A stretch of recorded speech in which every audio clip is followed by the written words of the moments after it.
Hello everyone, आप सबका फिर एक बार स्वागत है हमारे यूट्यूब चैनल एक्सेल हिल क्लासेस में।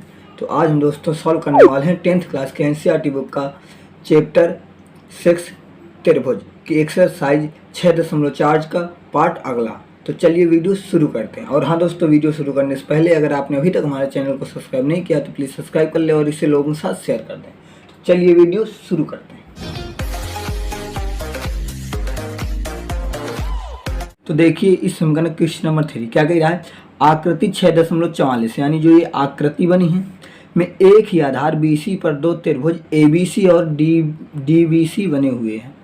यदि ADBC को O पर प्रछेद करे तो हमें दर्शाना है कि एरिया ऑफ ABC बटे एरिया ऑफ DBC बराबर AO अपान DO है। समझ में आ रहा है ना? तो आप बुक लेके बैठे, देखिए बहुत आसान सवाल आई करते हैं। तो इसके लिए हमने ये चित्र बना लिया है तो इस चित्र के लिए सबसे पहले हमें एक रचना करनी है। तो रचना हमने किया है कि A तथा D से हमने लंब डाला है, लंब डाला। हमने क्या किया, देखिए A से हमने लंब डाल दिया है AM और D से हमने एक लंब डाल दिया है जो DN हो गया। समझ में आ रहा है ना? तो अब देखिए हमने ये दो लंब डाल दिए, तो अब हमें इन्हीं त्रिभुज को लेकर सबसे पहले हम इन्हें दिखा दें समरूप। समझ में आ रहा है ना? अगर हमने इन त्रिभुज को समरूप दिखा दिया तो हम जानते हैं कि इनकी संगत भुजाएं फिर क्या हो जाएंगी, बराबर हो जाएंगी। जब संगत भुजाएं बराबर हो जाएंगी तो फिर बाद में आगे करेंगे। तो सबसे पहले हमारा मेन काम क्या है कि त्रिभुज AOM, सबसे पहले काम है हमारा त्रिभुज AOM तथा त्रिभुज DON में सबसे पहले काम इन दोनों त्रिभुज को हमें समरूप दिखाना है। समझ में आ रहा है ना? तो सबसे पहले देखिए, जब ये AN इस पर लंब है तो यहाँ पर कितने अंश का कोण बनेगा, 90 का। और DN भी लंब है तो यहाँ पर कितने अंश का कोण बनेगा, 90 का। तो कोण M और कोण N दोनों क्या हो जाएंगे, 90 अंश के हो जाएंगे कि नहीं हो जाएंगे। तो लिख देंगे कोण M बराबर कोण M क्या है, प्रत्येक 90 का। समझ में आ रहा है ना? ये 90 अंश का होगा। अब दूसरा देखिए, ये दोनों क्या है, ये दो रेखा पर छेद कर रही है एक दूसरे को, तो ये क्या बन गई, ये बन गई शीर्षाभिमुख कोण। और शीर्षाभिमुख कोण आपस में क्या होते हैं, बराबर। तो लिख सकते हैं कोण AOM बराबर हो जाएगा कोण DOM। तो लिख सकते हैं यहाँ से कोण AOM बराबर हो जाएगा कोण DOM। क्या है, कोष्टक में लिख सकते हैं शीर्षाभिमुख कोण है। समझ में आ रहा है ना? तो हमें क्या मिल गई, दो चीजें मिल गई। तो हम क्या देख सकते हैं, अतः अब देखिए यहाँ पर जब किसी त्रिभुज के दो एंगल बराबर हो जाए तो तीसरा एंगल अपने आप बराबर होता है। इस वजह से हो जाएगा AA समरूपता की कसौटी से, A समरूपता की कसौटी से ये क्या हो जाएंगे, दोनों त्रिभुज समरूप हो जाएंगे। तो लिख सकते हैं त्रिभुज AOM समरूप है त्रिभुज DOM।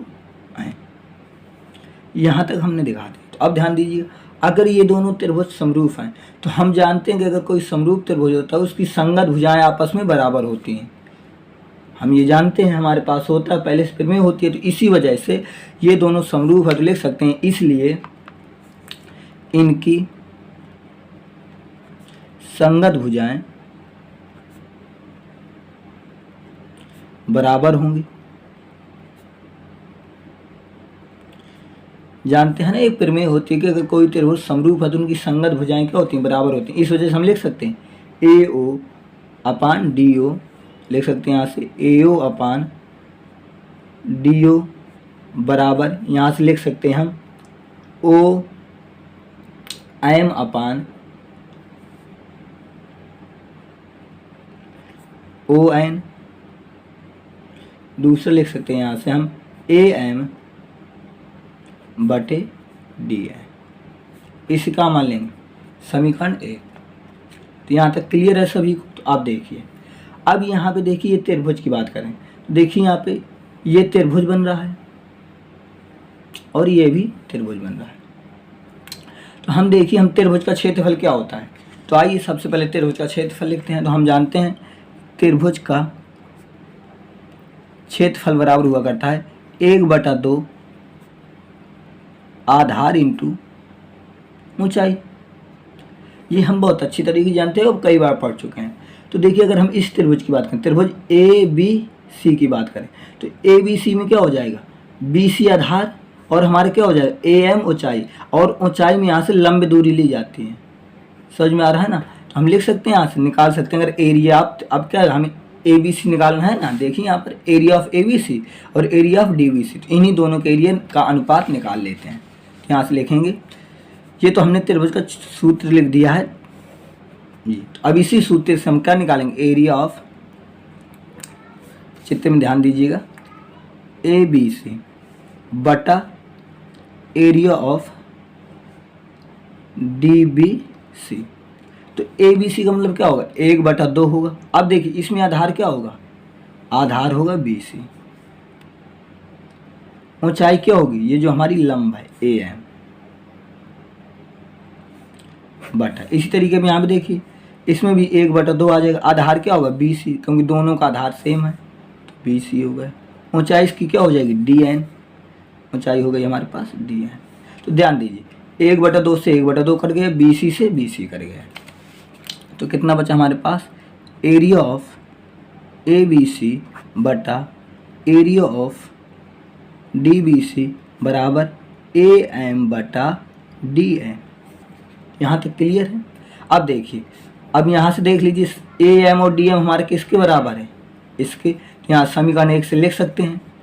तो समीकरण 1 से ए एम और डी एन की जगह हम क्या रख सकते हैं, ए ओ अपान डी ओ रख सकते हैं कि नहीं रख सकते, क्योंकि ये सभी क्या हैं, अनुपात इनके बराबर हैं। तो समीकरण 1 से हो जाएगा हमारा area of A B C बटा area of D B C बराबर ए ओ बटा डी ओ, और हेंस प्रूफ। यही हमें क्या करना था, प्रूफ करना था। तो कितना इजी सवाल था, आई होप आपको समझ में आया होगा। तो आइए अब देखते हैं अगला क्वेश्चन। देखिए क्वेश्चन अगर यदि दो समरूप त्रिभुज के क्षेत्रफल बराबर हो, यानी कोई दो त्रिभुज हैं समरूप जिनकी क्या क्षेत्रफल बराबर हो, तो सिद्ध कीजिए कि वे त्रिभुज सर्वांग सम होंगे।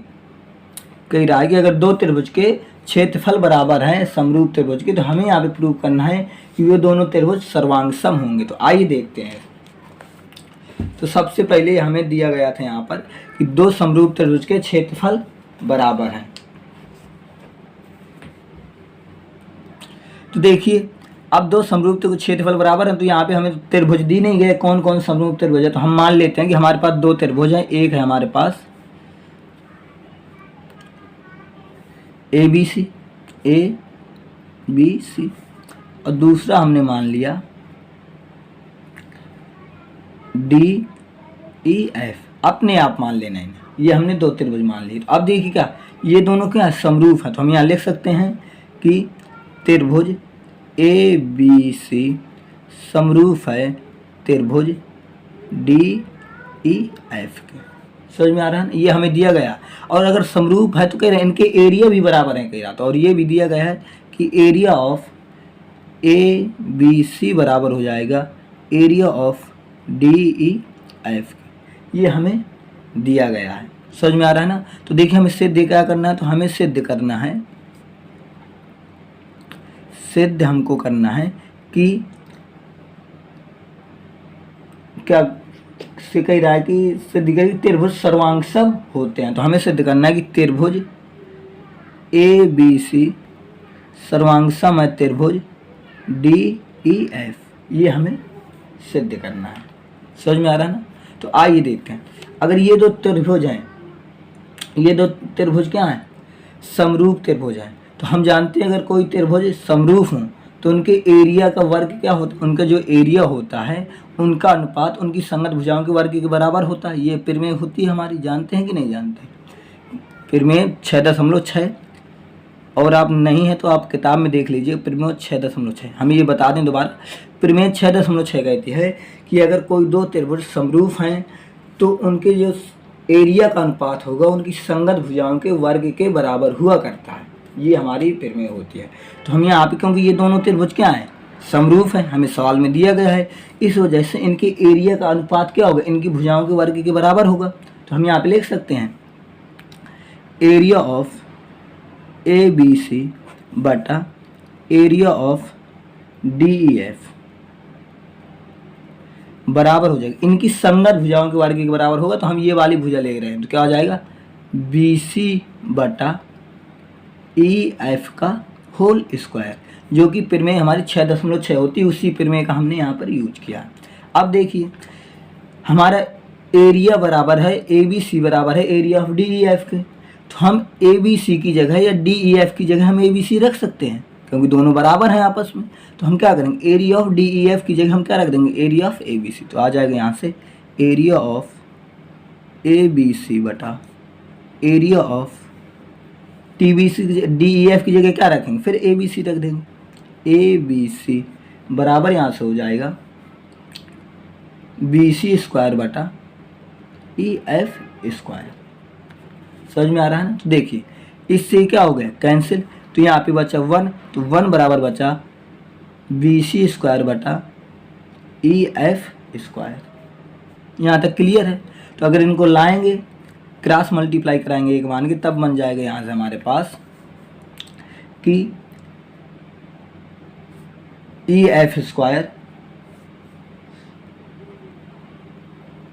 बराबर बी सी स्क्वायर, तो इनके स्क्वायर हटा दो तो बन जाएगा बी सी बराबर ई एफ। ये बन गया। हमने एक भुजा दिखा दी कि ये क्या है, ये भुजा इसके बराबर है। तो ध्यान दीजिए हमने क्या दिखा दिया, ये वाली भुजा क्या है, आपस में दोनों बराबर हैं। तो अब हमें मेन चीज़ क्या करना है, अब इन्हीं त्रिभुज को हम लेके क्या समरूप दिखा दें। अब हम दिखा देंगे कि अगर ये वाली भुजा बराबर है, तो जब ये भुजा बराबर है, ध्यान देना, तो अब इनके कोण भी बराबर होंगे। समझ में आ रहा है ना। तो उन्हीं चीज़ों को लेके हम क्या दिखा देना है, अब त्रिभुज को समरूप दिखा देना। कौन कौन, इन्हीं दोनों त्रिभुज को। तो अब यहाँ पे साइड में देखिए, तो हम यहाँ पे लिख दे रहे हैं। तो अब लेंगे त्रिभुज ए बी सी तथा त्रिभुज डी ई एफ में। समझ में आ रहा है ना। तो तब देखिए अगर यहाँ पर कोण ए बराबर होगा कोण डी, क्योंकि हम जानते हैं कि अगर कोई समरूप त्रिभुज है तो उसके संगत कोण आपस में क्या होते हैं, बराबर होते हैं। और हमारा क्या कह रहा है, हमको कह रहा है कि त्रिभुज ए बी सी समरूप है त्रिभुज डी ई एफ के, ये हमें सवाल में दिया गया है। तो इस वजह से इन दोनों के कोण क्या हो जाएंगे, आपस में बराबर हो जाएंगे। तो हम यहाँ पे लिख सकते हैं कोण ए बराबर कोण डी। क्लियर है। दूसरा चीज़ देखिए, हमने भुजा को एक बराबर प्रूव कर लिया, तो यहाँ पे लिख सकते हैं कि बी सी बराबर ई एफ। ये हमने क्या किया, अभी जस्ट प्रूव किया है, 2 चीज़ें हो गई। अब तीसरा देख लीजिए, कोण, अब सभी संगत कोण बराबर होते हैं, कोण ए डी के बराबर होगा, कोण बी ई के बराबर होगा, कोण सी एफ के बराबर होगा। तो दूसरा क्या ले लें, तो यहाँ से कोण ले सकते हैं बी, कोण बी बराबर हो जाएगा कोण ई के। समझ में आ रहा है ना। ये सब क्या होंगे, आपस में बराबर होंगे, बराबर हैं। क्यों बराबर हैं, समरूप त्रिभुज के कोण हैं, समरूप त्रिभुज के कोण, क्योंकि हम जानते हैं समरूप त्रिभुज है तो उसके सभी कोण आपस में बराबर होते हैं। ये बराबर भुजा है, हमने प्रूव किया, ये भी समरूप त्रिभुज के बराबर कोण है। तो हमें क्या मिल गया, ए एस ए हमें मिल गया। तो ए एस ए से क्या हो जाएगा, सर्वांग समता की कसौटी से। तो आ जाएगा ए एस ए सर्वांग समता की कसौटी से। त्रिभुज ए बी सी सर्वांगसमय त्रिभुज डी ई एफ, हमें यही क्या करना था, प्रूव। हेंस कितना ही सवाल था। आई होप आपको समझ में आया होगा। तो आइए अब करते हैं अगला सवाल। देखिए क्वेश्चन 5 कह रहा है, एक त्रिभुज ए बी सी की भुजाओं ए बी बी सी और सी ए, यानी कह रहा है एक त्रिभुज है जिसका नाम ए बी से, उसकी भुजा ए बी बी सी और सी ए के मध्य बिंदु डी ई और एफ हैं। इनकी क्या मध्य बिंदु है। तो तब कह रहा है त्रिभुज डी ई एफ और त्रिभुज ए बी सी के क्षेत्रफलों का अनुपात ज्ञात कीजिए। ये बहुत ही आसान सवाल है, तो आइए देखते हैं। बस आप बुक लेके बैठें, जो दिया गया है हमने लिख लिया कि त्रिभुज ए बी सी में ए बी, बी सी और सी ए के मध्य बिंदु क्रमशः डी ई एफ हैं, और हमें प्रूव करना है कि area of D E F बटे area of A B C का मान कितना आएगा। तो देखिए हमने ये बना लिया है त्रिभुज। सबसे पहले कह रहा था ए बी सी एक त्रिभुज है, तो हमने बना लिया। फिर कह रहा है कि ए बी का मध्य बिंदु और ए सी का मध्य बिंदु और बी सी का मध्य बिंदु ई है, इन सब में तो इनको जो हमने मिला दिया। समझ में आ रहा है ना।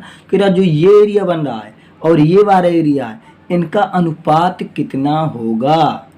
समझ में आ रहा है। कह रहा है कि इनका अनुपात कितना होगा। तो अब हम जानते हैं यहाँ पे बहुत आसान तरीके से। देखिए, चूंकि ये भुजा क्या है, इसके समांतर है। हमने 9th में एक प्रमेय पढ़ी होगी, अगर आपको नहीं याद तो हम बता दें कि अगर कोई त्रिभुज है और उसकी जो दो भुजाएं समांतर हैं, तो जो समांतर भुजा होती है वो बड़ी भुजा के हाफ के बराबर होती है। बड़ी भुजा के हाफ के बराबर होती है। यानी कि अगर ये BC है ना, तो BC अगर 2 है तो ये कितना होगा, DF 1 होगा। अगर कोई त्रिभुज है, उसकी तीसरी भुजा के समांतर कोई एक भुजा है, हमारी ये त्रिभुज हो गया, ये त्रिभुज की तीसरी भुजा हो गई। तो यानी त्रिभुज की तीसरी भुजा के समांतर कोई अगर एक भुजा होती है, तो जो समांतर भुजा होती है वो तीसरी भुजा के हाफ के बराबर होती है। कहने का मतलब है कि अगर BC हमारा 4 है तो DF कितना होगा, 2 होगा। तो यानी हम लिख सकते हैं अगर कि BC बराबर, अगर लिखें हम इसे 2, तो DF बराबर कितना हो जाएगा, 1। समझ में आ रहा है ना। तो इसी तरीके से हम लिख सकते हैं। तो यहाँ से देखिए हम लिखेंगे, सबसे पहले हम निकाल रहे हैं BE, तो हमारे पास कितना है, यहाँ ध्यान दीजिएगा कि हम सबसे पहले निकाल रहे हैं EFE। क्या निकाल रहे हैं, EF। ध्यान दीजिए, चलो ये मान लेते हैं। सबसे पहले क्या है हमारे पास, DE। तो DE कितना होगा हमारे पास, DE बटा AC। तो ध्यान देना, क्योंकि क्या होता है, ये दुगना होता है और ये उसका आधा होता है। तो अगर हम DE को 1 मानेंगे तो ये अपने आप कितना हो जाएगा, 2 हो जाएगा कि नहीं हो जाएगा। DE को माना 1, तो AC कितना हो जाएगा, 2। ध्यान दें। इसी तरीके से अब यहाँ पे आते हैं, FE निकालते हैं या EF निकालते हैं, तो हो जाएगा EF बटा AB। तो EF कितना मानेंगे, 1, तो ये कितना हो जाएगा, 2। तो 1 बटा 2। इसी तरीके हम निकाल लेते हैं DF बटा BC। ये DF कितना, 1, तो ये कितना हो जाएगा, 2। तो अब यहाँ पे ध्यान दीजिए कि ये क्या हो गया, सभी संगत भुजाओं के अनुपात हमारे बराबर हुए कि ना हुए। ये क्या बन गया, ये सभी संगत भुजाओं के अनुपात क्या है, बराबर। और अगर कभी संगत भुजाओं के अनुपात बराबर हो तो वो त्रिभुज क्या होते हैं भैया, वो त्रिभुज होते हैं समरूप। हम ये बहुत अच्छी तरीके से जानते हैं। समझ में आ रहा है ना। तो हमने क्या अभी निकाल लिया कि ये सभी भैया संगत भुजाओं के अनुपात हैं, और संगत भुजाओं के अनुपात हैं भैया बराबर। अब जब भैया ये बराबर हैं तो हम जानते हैं कि अगर वो त्रिभुज क्या होंगे, समरूप, बहुत अच्छी तरीके से। तो हम लिख सकते हैं यहाँ पर कि संगत भुजाओं के अनुपात बराबर हैं, इसलिए ये दोनों त्रिभुज का हो गए भैया, समरूप होगा। तो लिख सकते हैं त्रिभुज DEF समरूप होगा त्रिभुज ABC। समझ में आ रहा है ना। क्योंकि हमने कुछ नहीं, बहुत सिंपल सा था कि अब संगत भुजाओं का अनुपात हम जानते हैं। कक्षा 9th में एक प्रमेय पढ़ी है हमने दोबारा, कि अगर कोई त्रिभुज है उसकी तीसरी भुजा के समांतर कोई भुजा खींची जाए तो जो समांतर भुजा होती है तीसरी की, तो वो हमने हमेशा तीसरी भुजा के हाफ के बराबर होती है। तो वही हमने लिख दिया है AB करके। अब देखिए ये तीनों क्या है, आपस में बराबर हैं। तो कहने का मतलब इनकी संगत भुजाओं का अनुपात बराबर है, और जब संगत भुजाओं का अनुपात बराबर होते हैं तो वो त्रिभुज हुआ करते हैं समरूप। तो जब त्रिभुज समरूप हो जाए तो हम एक प्रमेय भी जानते हैं।